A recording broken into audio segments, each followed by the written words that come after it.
Khan, shalom, shalom. First and foremost, I want to give all praise, honor, and glory to the Most High God, Yahweh, Bahashem, Hamashiach, Yahushai. Today's lesson is going to be over self-esteem, low self-esteem, right? What is low self-esteem? Our people are plagued with low self-esteem, and they don't even know it, right? Understanding low self-esteem is very crucial and harmful to us. So it's our job to be able to, as Israelite men out there on the streets teaching, to properly diagnose the people we come in contact with. Self-esteem has a big part to play in everyday living, and we see it all the time, especially with our people.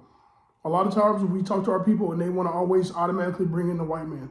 They want to automatically bring in, God is for everybody, God loves everybody, and not examine themselves first.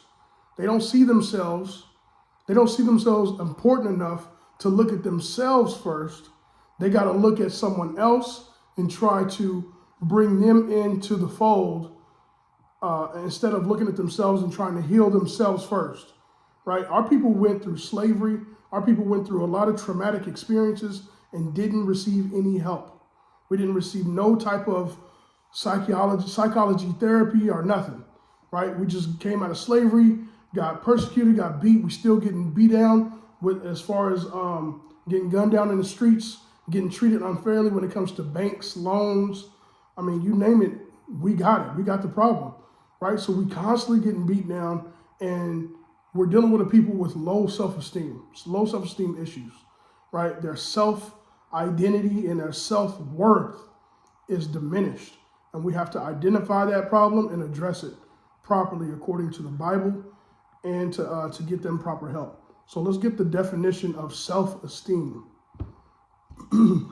This is self-esteem. It says confidence in one's own worth or abilities, self-respect. Self-respect, confidence in one's own worth, right? Their own worth. If our people had self-esteem, if they had a high level of confidence, they would first see their own problems and see the next man that looks like them and see the condition that they're in, and it would bring forth a true love for their own people, right? It would bring forth a love for their own people instead of trying to, because when you, okay, I heard of this one thing about it was a psychology test, and they showed people pictures of random people, and they had their heads hooked up to an EEG, electrical something cardiogram. I don't know what it's called, but it's that evaluates their brain functions, right? So everybody that saw the pictures, their eyes automatically went to someone that looks like them because your mind tries to identify you first in the picture. So if I see a picture of all different types of people, my eye is first going to go towards somebody that's close to my skin tone, right? Because I'm trying to identify myself first. Our people don't have that. Our people they have a mental illness. And this mental illness is huge. It's a really bad mental illness. And a lot of times it comes off as Stockholm Syndrome, where they want to please the person that oppressed them, that harmed them, that killed them, that raped them, that did harm to them. They want to please them first instead of trying to heal themselves first, right? You want to heal yourself first, and then you can heal everybody else. Right? Once the nation of Israel get in order, we're going to automatically heal everybody else. But first, we got to get in order. We got to have some type of confidence, self-worth, self-dignity, the ability to have self-respect. A lot of times we think we have self-respect, but it's not self-respect. It's just an attitude, right? You'll see our people that just got just an attitude. It's not self-respect. I love myself. Right, they might say something like that, but that's not real. They don't have real love for themselves, because if they did, they would try to uplift the people that look just like them. They would be more for their own people, right? And this is not just about people that look just like him, because me and this brother, we was talking the other day. His pops is just as dark as my pops. I'm talking, if not, I think it's darker. Your pops is darker than my pops, right? So it's not just about looks. It's about, a nation of people. We're trying to get back to a healing process. We're trying to get healed. We're trying to get better as a people, right? But read that for me one more time. It says self-esteem. It says confidence in one's own worth or abilities, self-respect. Right. So what kind of worth do you have? What kind of worth do you see in you? Right? What kind of self-worth do you see in you? Let's get that second definition of self-esteem. It says self-esteem. It says self-esteem is an individual's subjective evaluation of their own worth. They're evaluating their own worth, their own self-worth. Go ahead. Self-esteem encompasses beliefs about oneself as well as emotional states, such as triumph, desire, pride, and shame. So it says it encompasses a belief about yourself. This is what you believe about you. This is what you believe about you. And we're going to touch on all of this in the Bible, because the Bible touches on all of this. It's what you believe in you, how you see yourself, how you love yourself, how you treat yourself, right? Let's get the definition of why self-esteem is important. Let's get that. Why self-esteem is important. It says, why self-esteem is important.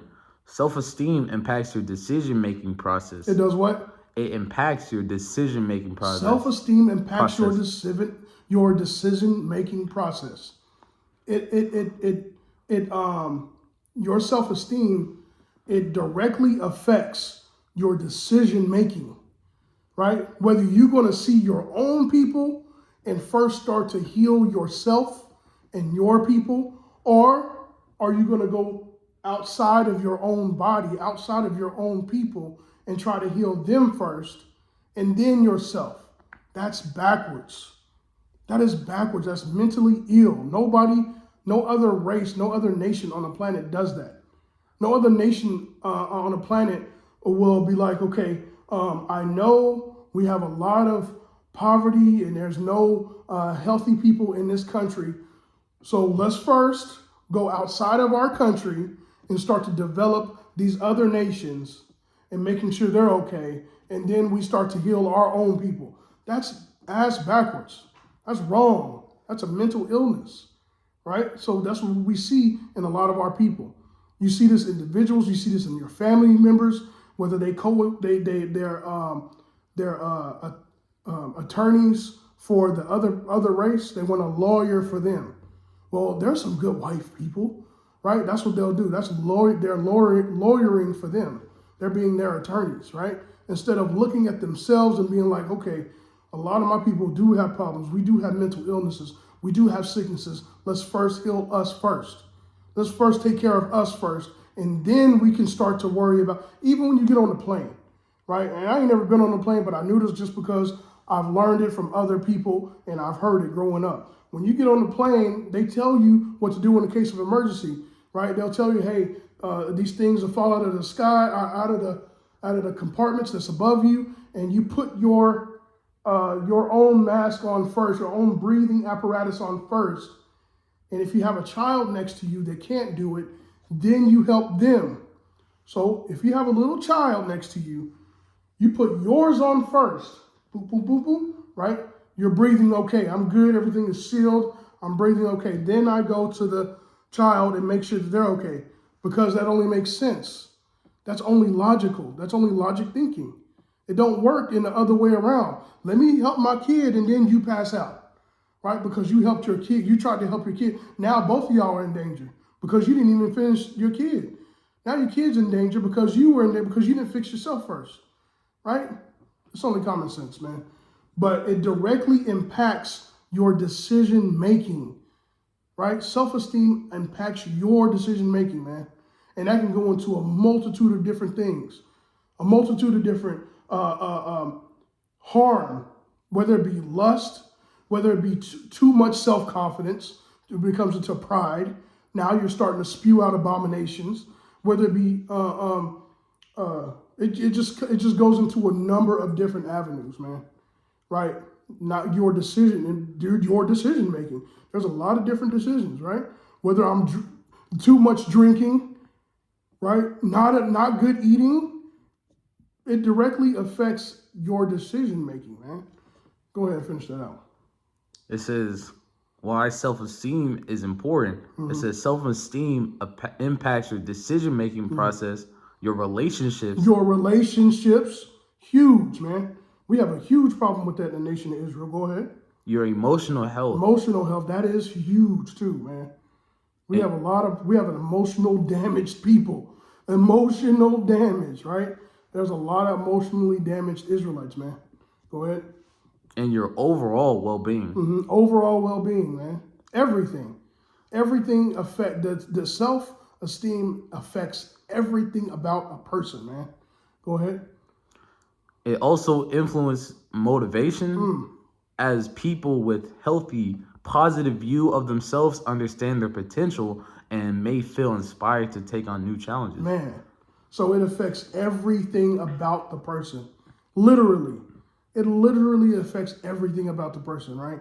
A lot of times people go through a traumatic experience and then they get low self-esteem. And then they have a hard time overcoming that low self-esteem. I've seen people that were once fat, they were once big, and then they lost weight and they got too much where it's like a prideful thing. I'm like, man, that's not even you, right? So it's still, even though they lost the weight, they still have a self-esteem issue because it affects everything about you. He could have got harmed in other areas. He could have got low self-esteem in other avenues, where it was food, whether it was relationships, whether it was, man, anything, right? But self-esteem affects everything. So I pray y'all get the point of that. Let's get the first scripture, 2 Timothy chapter 1 and verse 7. This is 2 Timothy chapter 1 verse 7. 2 Timothy 1 and 7.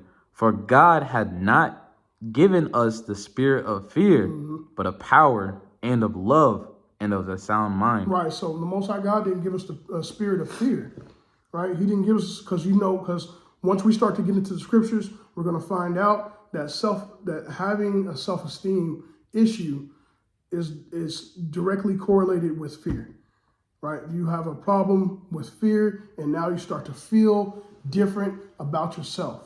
Let's get Wisdom of Solomon chapter 17 and verse 12, please. Wisdom of Solomon chapter 17 verse 12. This is Wisdom of Solomon chapter 17 verse 12. Wisdom of Solomon 17 and 12. For fear is nothing else but a betraying of a successor of the succors which reason offereth. So it says, for fear is nothing else but the betraying of the successor. So what that means is your successor means comfort. So your comfort zone has been tampered with, has been compromised, right? Your comfort zone has been moved without you wanting it to move. Somebody else moved your comfort zone, and now you are fearful. Now you have a spirit of fear about you. Now you have a self-esteem. Self-esteem is starting to come that you're unsure of yourself, right? You're not sure about yourself. You don't have any confidence, like what we read earlier. And it's about self-esteem. You have no confidence now because you don't think you can, right? You don't think you can do it. That's why we read in 2 Timothy chapter 1 and verse 7 that the Most High God didn't give you the spirit of fear, letting you know already off top that he didn't give you the spirit of fear. You got to overcome that fear. You got to have more confidence about yourself. Being an Israelite, you can no longer walk in the world. You are now in the spirit of Christ. So now you have to walk as Christ, having confidence about yourself, having a sense of self-worth, right? Keep reading. It says, for fear is nothing else but a betraying of succors which reason offereth, and the expectation from within being less counteth the ignorance more than the cause which bringeth the torment. Right, so that brings the torment because you didn't count the cause. Because Something, like I said, somebody moved your comfort zone. Somebody forcefully moved you, right? You didn't count the cause. Now you're insecure. Now you're unstable. You are not confident about the decision that you're going to make, right? And then it said it brings forth torment. So you start to torment yourself, right? You start to doubt yourself. And we know that doubting is sin. We're going to go over that too. Let's get Galatians chapter 5 and verse 22. Galatians chapter 5 and verse 22. This confidence, man, this self-esteem is something that I think will help a lot of people out. I think this is something that, because the brothers in Israel, we've been touching on everything to try to get our people to try to wake up and see the good in themselves, to try to get them to move, to start doing better, to start building this nation, man. Not building Esau's nation, but building your own nation. This is your nation, man. Right? This is your people. This is your personal heaven. That's what this is. Right? Don't stop building Esau's kingdom, man. It's going to be destroyed. Yours is going to be lasting forever and ever and even ever. What the Bible say, right? Galatians chapter 5. This is Galatians 5 and 22. It's Galatians 5 and 22. But the fruit of the Spirit is love. So when you start to walk in the Spirit, of Christ, right? Keeping these laws, statutes, and commandments, knowing how to love your brother as you would yourself, which we're going to go over that too. You're going to start to know how to walk in the fruits of the Spirit. Go ahead. Joy, peace, long-suffering, gentleness, goodness, faith, meekness, temperance. Against such there is no law. So you're going to know how to operate in these spirits with your brothers and with your sisters when you have this self-worth, right? You're going to know how to operate. You're not going to have a constant flux of peace, or a constant flux of gentleness, because there is two sides. I went over that in another lesson. There's two sides of love. There's that compassion. There's that gentleness. There's that long suffering. And then there's also rebuke. There's also a time to correct. There's also a time to sharply correct, where it doesn't look good or feel good. That too is love. That's also love, right? But you're not going to always express that type of love either. You're going to also learn how to express love in the wholeness of love, where you got the correction and you got the gentleness, right? Where you got the reprove and you got the meekness and the humbleness and the softness. You're going to learn how to do both, right? That's a balance. Let's keep going on that. This is Galatians 5 and 24. And they that are Christ have crucified the flesh. And they that are Christ have crucified the flesh with the afflictions and lust. So you're going to learn how to crucify your flesh against lust. Lust isn't always sexual. Lust is a desire to have, right? That's what lust is. It's desiring to have, which goes into, I'm looking at the word in my head. It goes into coveting. That's what lust goes into. It goes into coveting, wanting to have something that your brother has. It's not even wanting to have your own thing like your brother. It's like, dang, I like that Bible. I want to get one like yours. That's not coveting. You want to have his. That covetingness, that lust is like, I can't wait for him to turn around, or for him to drop his backpack, or for him to forget, and I'm going to go in there and get his Bible. That's coveting. That's lust. You went too far to where it's sin, where coveting, it hits a lot of different areas.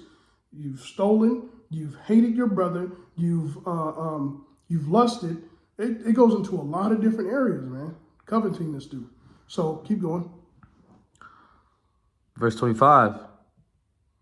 If we live in the Spirit, let us also walk in the Spirit. Right. Let us not be desirous of vainglory, provoking one another. Hey, and vainglory is a huge thing in Israel too, where you want to have the title and you ain't doing the works to have it. Whether it be a soldier, whether it be an officer, whether it be a captain, a general, whether it be, an elder, anything, man. You got the title, but you ain't doing no works for it. You calling yourself an Israelite, but you ain't keeping no laws. You got fringes on, that's it. You got a head wrap on, that's it. You ain't keeping the Sabbath. You don't care about it. You ain't studying. You ain't reading. You ain't trying to figure out. You ain't trying to put no lessons out. You ain't trying to edify your brothers and your sisters. You ain't trying to help your kids. You're not doing nothing, man. Right? So you got to learn how to walk in the Spirit, and that's vainglory, to where you want the glory, but you ain't doing nothing to have that substance for it. Right? Go ahead. It says, provoking one another, envying one another. Right. Let's get Matthew chapter 22 and verse 36. Matthew 22 and verse 36. It says, envying one another, man. And that's what self-esteem does. It brings forth envy. It brings forth competition. You start to compete. Self-esteem is an ugly thing, man. It goes into jealousy. Self-esteem issues. It said your emotions. It says in your overall well-being. Where does it say every area? It says self-esteem impacts your decision-making process, your relationships, your emotional health, and your overall well-being. And your overall well-being. I think it was probably up, but that's cool. But we know we said it because I kept harping on it. That it affects every area in your life, man. It says self-esteem is individual subject evaluation of their own worth. Self-esteem encompasses beliefs about oneself as well as emotional states such as triumph, desire, pride, and shame. So self-esteem, it hits everything about you, right? So what did I say? Envying, right? It brings forth competition. Now you're competing with your brothers. Now you're competing with your sisters. Competition, it makes you, I don't think I'm good enough, right? Self-esteem brought that. Self-esteem brought forth, you didn't think you was good enough, right? You didn't think you were good enough. And now this person coming into the truth or into another brother that's struggling just as much as me, right? Or another sister that's struggling just as much as me that needs help. Now you start to envy her or envy him. And you start to compete, right? And that brings forth jealousy. You are not supposed, what's the saying? As soon as you start to compete, you've automatically lost. You are not supposed to be competing with one another. As a matter of fact, man, this would be a perfect opportunity for me to show. As a matter of fact, I'm going to show this picture real quick. Because I was going to do a lesson over competing or competition. You're not supposed to compete with your brothers or your sisters, right? It was a screenshot. Hold on just a second. Let me get screenshot.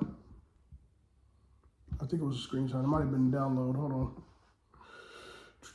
Download. Here we go. Check this out. I hope this camera picks it up. So, can y'all see this picture? So, y'all know Michael Phelps, right? Olympic gold medalist. I think he brought 22 gold medals or something like that to the United States. Broke the world record. Right. Where's he at? He in first place. What's the second place winner? What's the second place doing? Looking at the first place. Because he's competing with the first. Who's Michael Phelps competing with? Who is he looking at? He ain't looking at nobody. You're not supposed to be competing with one another. That dude probably always came in second place too. Because he competing. He looking at Michael Phelps the whole time, right? Trying to compete with Michael Phelps. Coming in second. Dang, I came in second again. Dang, I came in third. I almost lost it. Right? Because he's competing with him. You should be competing with yourself. Not your brother or your sister. Right? Here's a different picture. What's the second place doing? What's he doing? Looking at the first place. As soon as you start to compete with your brothers or your sisters, you automatically lose. Stop competing with one another, right? We know that polygyny is going to be in the kingdom. Every camp, I don't care what camp you talk to, IUIC, I don't care what camp it is, man. I don't care what camp it is. They all agree on one thing. Polygyny is going to be in the kingdom. Every one of them believe that. Every one of them. I looked it up, right? They all have differences on thinking that we should have polygyny now. But every one of them believes that we're going to have polygyny in the kingdom. 7 women shall take hold of one man. It's going to happen. You can't stop prophecy, right? So stop competing with one another. Stop competing with your sisters. That competition is going to bring jealousy, and it's going to bring death and damnation eventually, right? Let's get that scripture. You got that scripture? Matthew 22 and 36. This is Matthew chapter 22, verse 36. Mm-hmm. Matthew 22 and 36. Master, which is the greatest commandment in the law? Yahushua answered unto him, Thou shalt love the Lord thy God with all thy heart, and with all thy soul, and with all thy mind. This is the first and great commandment. Mm-hmm. The second is like unto it. Thou shalt love thy neighbor as thyself. You shall love your neighbor as yourself. But you got to love yourself first. You got to love yourself first, right? You're not envious of yourself. I hope not. You're not jealous of yourself. You got to love yourself. You can't be competing with your brothers and sisters, right? You got to love your neighbor as yourself. Let's get 2 Corinthians chapter 13 and verse 5. I said I wasn't going to take too long on this. I might have to jump. I might have to skip a little bit. Probably do a part 2 on this because there's a lot to this, man. This class is very, very important. As a matter of fact, like I said before, every class, if you're spiritual, every class is for you. Every class is for you. I don't care if it's going over how women are supposed to take care of the household. I don't care if it's going over children. I don't care what it is, man. Every class is important. Every class is for you, right? This 2 Corinthians 13 and 5. Okay. Examine yourselves, whether you be in the faith. Go ahead. Prove your own selves. Know ye not your own selves, how that Yahushua Christ is in you, except ye be reprobates? It says, know ye not your own selves? You're supposed to know yourself. You're supposed to love yourself. Let's get Ephesians chapter 5 and verse 28. Ephesians chapter 5 and verse 28. You're supposed to examine yourself daily. Know your own self. You're not supposed to be lying to yourself. If you are lying to yourself, you've already lost. You're losing. Stop lying to yourself. Be true to yourself. If you're going to be true to anybody, it should be yourself. So guess what? If you're lying to yourself, you cannot expect to be telling your brother that you say you love the truth.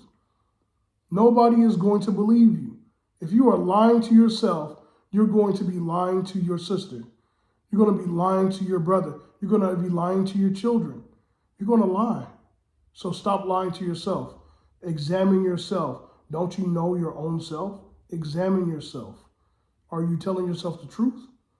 Right? Are you speaking good words to yourself? We're going to go over that too. I'm going to touch on that just a little bit. Let's get that Ephesians 5 and 28. This is Ephesians 5 and 28. Ephesians 5:28. So ought men to love their wives as their own bodies. Wait, it says what? So ought men to love their wives as their own bodies. He that loveth his wife loveth himself. For no man ever hated his own flesh. That's a lot in that right there. It says, so ought men to love their own wives. That's why I say, if you have a wife, it is a big responsibility. If the Most High decides to give you another wife, that is even a bigger responsibility. That's a huge responsibility, man. It's a lot to go into that, man. I could spend probably my whole life just like really edifying brothers and sisters on that one subject right there, for real. Like really. Because that's the first thing Satan came to attack was the marriage, right? Love yourselves. It says, so ought men to love their wives as their own body. You're supposed to love your wives as your own body. It says, he that loveth his wife loveth himself. You gotta, y'all are one, man. It goes into the scriptures later on. This is a mystery. This is a spiritual thing. It's a mystery, right? Love your wife as you would yourself, right? If you go out and get something nice for yourself, it is good for you to get something for your wife. And especially if you got 2 or 3, if you pick one of them up, bro, it's a big responsibility. You better, hey, if you asking for it, you better be ready for what you asking for, man. Right? This ain't no light thing. This is a big responsibility. And brothers is going to take it seriously. I know I'm going to take it seriously. I got daughters. I'm taking it serious, right? It says, for men, did you read 29? Yeah, I didn't finish it. Go ahead, read it again. This is Ephesians 5:29. For no man ever hated his own flesh, but nourisheth and cherisheth it, even as the Lord the church. So it says, so for no man hateth his own flesh. So your own flesh. If you sick, guess what you going to do? You going to get up and go get some medicine, right? The same way with your wife. If your wife is sick, you need to get your ass up and go take care of your wife. Don't expect her to go to the store. If she's too sick if she can do it, then she can do it. But if she's too sick, you gotta, that's your responsibility. The Most High gave her to you. You're going to be answering for her. He gave her to you, right? Likewise, women, you got a responsibility too. But I'm always getting on the men because I'm a man, and I got sons, and that's the part that I like to touch on. So you have a responsibility as a man, right? So you're supposed to take care of your wife and cherish her and nourish her. That's what it says. It says, but nourisheth and cherisheth it. You're supposed to nourish her and cherish her. That's what it's saying. Because you're going to nourish and cherish your body. You're going to take care of your body.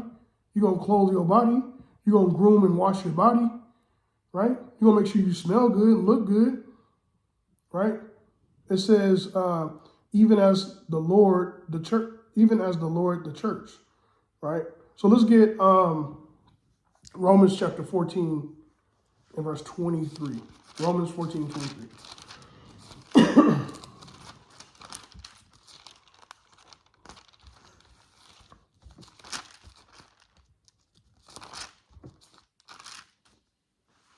This is Romans chapter 14, verse 23. Come on. He that doubteth is damned if he eat. Wait, he that doubteth is damned automatically. So if you're doubting, you are damned. You're doomed. You've already lost. Go ahead. Because he eateth not of faith, for whatsoever is not of faith is sin. For whatsoever is not of faith is sin. So if you're doubting, I'm not sure if he likes me. I'm not sure if she likes me. If you're doubting, you are automatically in sin, right? You shouldn't be worried about that anyway. Do you like you? That's the big picture. Do you like you? You can say you like you, but if you really spent time with yourself, do you make yourself happy?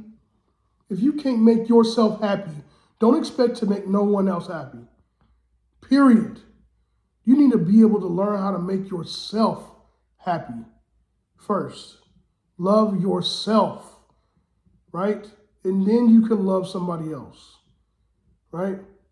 He that, for whatsoever is not of faith is sin, right? Let's get the book of Numbers chapter 13 and verse 32. 13:32. Numbers 13:32. I'll read down to 33. Talking about competition or competing, right? There's two short little quick stories. I'm going to get to the point, though, on these stories. And just to show y'all something. Let's get Numbers 13:32. This is Numbers chapter 13, verse 32. And they brought up an evil report of the land which they had searched unto the children of Israel, saying, the land through which we have gone to search it is a land that eateth up the inhabitants thereof, and all the people that we saw in it are men of great stature. And there we saw the giants, the sons of Anak, which come of the giants, and we were in our own sight as grasshoppers. So they were as soon as they saw them, they started to doubt, they started to have fear, and they compared themselves to those giants. Dang, you see how big they are? You see how big those hands, bro? You see the staff that brother got? They are comparing themselves to one another. When the Most High God is on their side, man, you don't have nothing to worry about. Don't compare yourself to another person. Don't compare yourself to one another. Right? What happened? Those men ended up trying to go down there and they lost the fight because the Most High God said, I'm not going to be with you because your fear, your doubt of me. You feared and you doubted the Most High. Right? You compared yourself to someone else and you started to doubt the Most High God who gave you power. Right? Stop competing, man. Stop being in competition. America taught you that. God. America taught you to compete or compare yourself to one another. Right? That's the wiles of the devil, man. That's exactly what that is. The wiles of Satan, teaching you to compete or compare yourself. That's not an Israelite way. Israelites you're not supposed to do that. Go ahead. It's Deuteronomy 20 verse 20 or 20 verse 1. Salaki, it says, when thou goest out to battle against thy enemies and seest horses and chariots and a people more than thou, be not afraid of them. For the Lord thy God is with thee, which brought thee up out of the land of Egypt. Right. And it shall be when ye are come nigh unto the battle, that the priest shall approach you and speak unto the people, and shall say unto them, Hear, O Israel, ye approach this day unto battle against your enemies. Let not your hearts be faint. It says, let not your hearts faint. Fear not, and do not tremble. Neither be ye terrified because of them. And so what the brother was going into is self-esteem. If we're about to go to war, and I have a self-esteem problem, how the hell am I going to protect him if I'm not trusting the Most High God and I'm not leaning on God? And so we go down, it says, this is verse 8. And the officers shall speak further unto the people, and they shall say, what man is there that is fearful and faint-hearted? Let him go and return unto his house, lest his brethren's heart faint as well as his heart. So my self-esteem can jump onto this brother, and that can make him have a stumbling block. That's a spirit. That spirit of fear. Go back up to the very first verse. But that spirit, like he said, will jump off onto me. He's afraid. Now I'm like, damn, you got a good point. You got a good point. Now we should be afraid. They got some big clubs, man. You know what I'm saying? Look how fast they are. And that spirit jumps off on me. And now it infected the whole camp. The whole camp's infected because of one man's doubt, one man's fear. What the Bible say? Leaven leavens the whole lump. Right? So go back to the very first verse of that. So what did it say at the very bottom? It says, for the Lord, read that for me. It says, for the Lord thy God is with thee, which brought thee out of the land of Egypt. He's always telling us that. He's always telling us that. He said he brought us out of this, showing you that the Most High God is with you. You don't have anything to worry about, right? What are you afraid of? He's always telling us that he brought us out of the land of Egypt. He's always saying that same thing. He's always putting it on the priest's heart to mention that, just to show y'all I'm with y'all. The angels are here. The angels are fighting before you, so you don't have anything to worry about. Don't doubt. Don't be afraid. Put your trust in me. I got you, right? But then the spirit of fear comes onto somebody, and then it just infects everybody, right? So don't compare yourself to someone else. Let's get one more story, Acts 13:43. Acts 13:43. This is Acts 13 and 23. 43. 43. Acts 13 and 43. We're going to read down to 45. Now when the congregation was broken up, many of the Jews and religious proselytes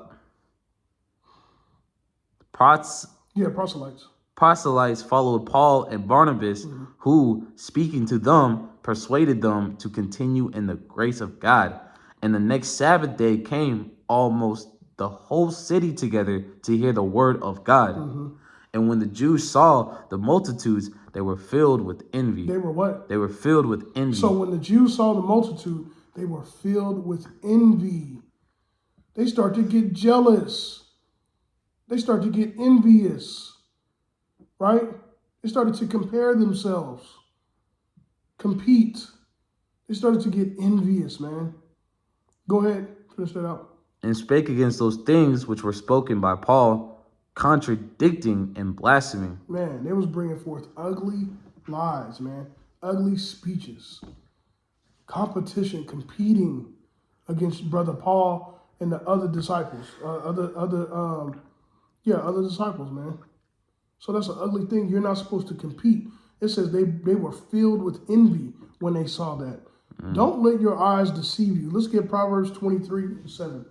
Proverbs 23:7. We almost done. I got, after this one, I got 3 more scriptures. Proverbs 23:7. Envy is a part of self-esteem, a part of doubt, a part of fear, jealousy, all of that, man. All of that plays a part. Envy, self-esteem, right? You gotta know your self-worth. Your self-worth. Go ahead. This is Proverbs 23:7. For as he thinketh in his heart, so is he. Eat and drink, saith he to thee, but his heart is not with thee. So read that first part one more time. For as he thinketh in his heart, so is he. So as he thinketh in his heart, so is he. Man, this one verse changed the world. And I'm not even talking about the world of Israel. I'm talking about the world, the heathen world. The heathen caught wind of this verse right here, and they blew up off of this. It says, for as he thinketh in his heart, so is he. You are what you think, right? You are not, man, I got videos, and I got that was going to go into my competing, a lesson I was going to do about competing. I still might do it, but just to show the power of what a person thinks about himself and what a person says to themselves on a daily basis. You have an internal monologue. You have an internal thought process, what you think about yourself internally, whether you think you can do something or whether you don't think you can do something. It brings forth self-esteem. It brings forth a self-worth. I don't think I can get up and talk, man. I don't think I can get up and speak, right? And you start to make excuses on why you can't speak, and you never speak, and you never teach, and you never get up and bring forth the abilities that the Most High God gave you, right? You never get outside of your comfort zone and grow. That's the only way you can grow, is to get outside of your comfort zone, right? But you got to move outside of, if you are forced to move, it's going to bring forth succour, right? It's going to bring forth an uncomfortableness, and then you're going to have a self-esteem issues. But if you muster up enough esteem or strength within yourself, you're going to surprise yourself. Don't compete with your brothers. Don't compete with your sisters. You need to take the time to love yourself and like yourself. You need to like yourself more importantly than you do loving yourself. Because you can trick and fool your own self, right? But for as he thinketh in his heart, and the heart is the mind, so is he. You are what you think you are, right? Let's get Deuteronomy. I'm not going to get that one just because we already know. Let's get it. We got to get it. Deuteronomy 7:6. We got to get it. Let's run through that real quick. I saw the brother's battery was low. So This you gotta is get it. Go ahead. This is Deuteronomy chapter 7, verse 6. For thou art an holy people unto the Lord thy God. The Lord thy God has chosen thee to be a special people unto himself, Go ahead. above all people that are upon the face of the earth. Let's get Psalms 139 and 14. Psalms 139 and 14. The Most High God told you that you are a special people unto himself. If you're special to him, he's going to take care of you if you show that you love him. If you show that you love him, he's going to take care of you, right? Start to work on yourself. Start to first like yourself, and then you can learn to love your brothers and your sisters as you would yourself. If you learn how to make yourself laugh, make yourself happy, you're going to know how to make someone else happy. It's common sense, right? Go ahead and read it. This Psalms 139, verse 14. I will praise thee, for I am fearful and wonderfully made. Fearful and wonderfully made. Wonderfully made. Wonderfully made. Marvelous are thy works, and that my soul knoweth right well. So you got to know that you are fearfully and wonderfully made. Now, the Christian church blow this scripture up. You hear this a lot in the Christian church. I did a lot when I was growing up. Fearfully and wonderfully made. You got to know that you are wonderfully made, that the Most High God took time and he took special time to create you, right? To give you the breath of life, to give you his Holy Spirit. If you are an Israelite and you know that you're an Israelite, you know that you are chosen. You know that you're special. You're not an average person, man. You got to believe that the Most High God chose you. He chose to wake you up. That's something to give thanks to the Most High God every day. Every day you wake up, you need to be giving the Most High God praise for that, right? So you are fearfully and wonderfully made, man. Philippians chapter 4 and verse 6 and 9, and this is the last one. Philippians 4, 6 through 9. Right? Philippians 4, 6 through 9. So you got to know your self-worth. You got to have an internal monologue, what you tell yourself on a daily basis. I can do this. I do love myself. Right? I do like myself. Right? Or this is something I need to work on. I got to work on this. I got to stop lying to myself. I got to start telling myself the truth. Because you're not fooling nobody at the end of the day. People can tell if you're lying to yourself or not. Because your word just says, out of the heart, the mouth speaks. People are going to hear it. People are like, dang, what is that? That's weird. They're going to hear it. They're going to hear it out of your mouth. Right?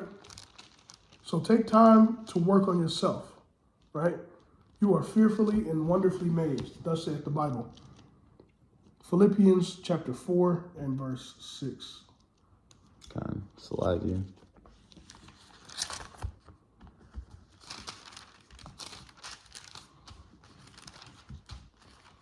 This is Philippians 4 and 6. It says, be careful for nothing, but in everything by prayer and supplication with thanksgiving, let your requests be made known unto Yahweh. Come on. And the peace of God, which passeth all understanding, shall keep your hearts and mind through Christ Yahweh. Finally, brethren, whatsoever things are true, and whatsoever things are honest, whatsoever things are just, whatsoever things are pure, whatsoever things are lovely, whatsoever things are of good report, if there be any virtue, and if there be any praise, think on these things. Those things which ye have both learned and received and heard and seen in me, do, and the God of peace shall be with you. Read 9 one more time. It says, those things which ye have both learned and received and heard and seen in me, do, and the God of peace shall be with you. So Paul is writing to the Philippians, the church in Philippi, and he's telling them those things which you have both learned and received and heard and seen me in me, do. You're supposed to do these things. Think on things that are just. Think on whatsoever things are pure, whatsoever things are lovely, whatsoever things are good report, and be if there be any virtue, and if there be any praise. You're supposed to think on these things and do them. You're not just supposed to think on them and not do them. You're supposed to praise the Most High God because you've seen it in the scriptures. You're supposed to give praise. You're supposed to give and bring good report. You're supposed to be lovely, have good virtue, meaning doing good things when nobody else is around. You don't just do good things just in front of people only. You got to do things and be serious about them, be sincere. It says have supplication, give thanksgiving. It says whatsoever things are just, whatsoever things are honest, are true. These things you have to do. You have to perform, right? Brothers and sisters, man, we got a lot of work to do. We got to work on ourselves. Hey, when I teach, and you've heard this a lot of times when the brothers teach, we teach ourselves too. So we're talking to ourselves too. I'm talking to myself too. I can't be lying to myself. Okay? We got to be serious about this thing. I want to truly be able to show people I love them. Right? In order for you to do that, you got to tell yourself the truth, and you got to start to like yourself and love yourself and have a good self-worth. Right? So with that, I'm going to give all praise, honor, and glory to the Most High God, Yahweh, Bahashem, Hamashiach, Yahweh Shai, and honors to the brothers and sisters pushing this truth and sincerity, and double honors to the elders that taught us the truth. And always giving thanks to the Most High God for giving me the ability to teach His word. So with that, Shalom, Marbrak, Mashbakah. Shalom.